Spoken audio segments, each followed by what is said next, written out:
mise au point de la cellule de communication de l'honorable deuxième vice-président de l'Assemblée nationale au sujet de l'affaire Mobondo. L'honorable deuxième vice-président de l'Assemblée nationale, Christophe Mbosso Kodiampouanga, victime de la diabolisation politique. D'après une vidéo devenue virale sur les réseaux sociaux, un prétendu journaliste du magazine dénommé Qui dit vrai blasphème les patriarches Mbosso Kodiampouanga, l'impliquant comme acteur commanditaire dans l'affaire Mobondo sans aucune preuve. Dans ces allégations, il évoque les questions relatives. 1. Fermiers Mbororo qui traversèrent les pays de l'Est vers l'Ouest en 2012 sous prétexte des raisons agro-pastorales. Pour votre gouvernement, Christophe Mbosso n'occupait aucune fonction étatique de 2011 à 2013. Dès ces faits, il ne pouvait engager ni le pays, ni sa province d'une manière ou d'une autre. Par contre, il n'était même pas consulté pour des raisons politiques et des prises de décisions car marginalisé par les siens. Vouloir l'inclure dans cette affaire n'est que pire machination relevant d'une ignorance ourdue.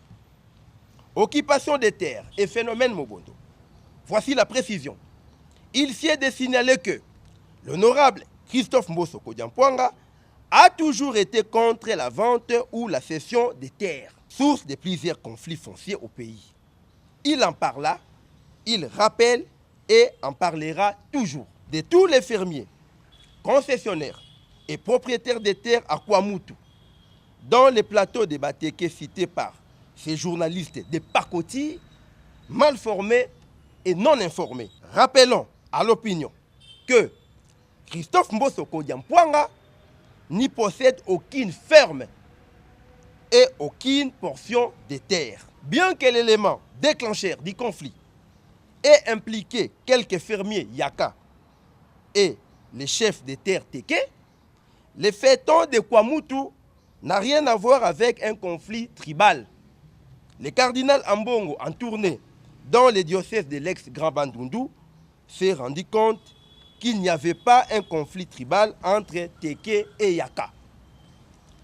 Ces derniers naissent, grandissent et cohabitent ensemble comme des peuples pacifiques depuis des siècles.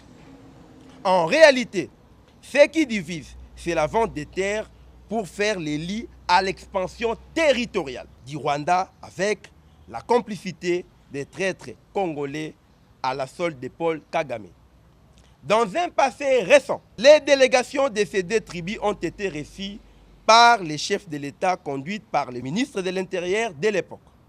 Un accord de paix avait été signé devant le président de la République à la cité de l'Union africaine le 6 avril 2024. Alta l'intox, mentez. L'autorité dont l'on prétend salir l'image est un homme politique très modèle. L'air n'est ni à la manipulation, ni à la distraction. Ces infiltrés rwandais dans les institutions de la RDC veulent matérialiser leur plan de balkanisation. Raison pour laquelle ces subterfuges des vidéos est monté dans le but de salir la personne de Christophe Mbosso en vue d'instaurer la terreur et la diversion au sein de nos institutions. Vu son sens élevé de patriotisme, sa présence gêne.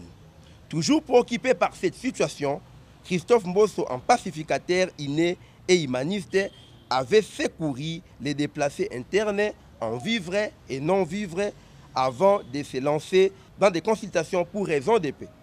Il proposa d'ailleurs un cadre de concertation qui devrait réunir les notables, les chefs coutumiers, les députés nationaux et provinciaux des provinces concernées, y compris les ministres des Affaires foncières, ministre de la Défense et celui de l'Intérieur. Tenant compte du caractère outrageant et diffamatoire des propos tenus par les responsables du magazine Qui dit vrai, l'honorable deuxième vice-président de l'Assemblée nationale, Christophe Mbosso Kodiampouanga, se réserve donc le droit de saisir les instances judiciaires et exiger réparation. Fait à Kinshasa le 2 août 2024, cellule de communication, deuxième vice-président de l'Assemblée nationale.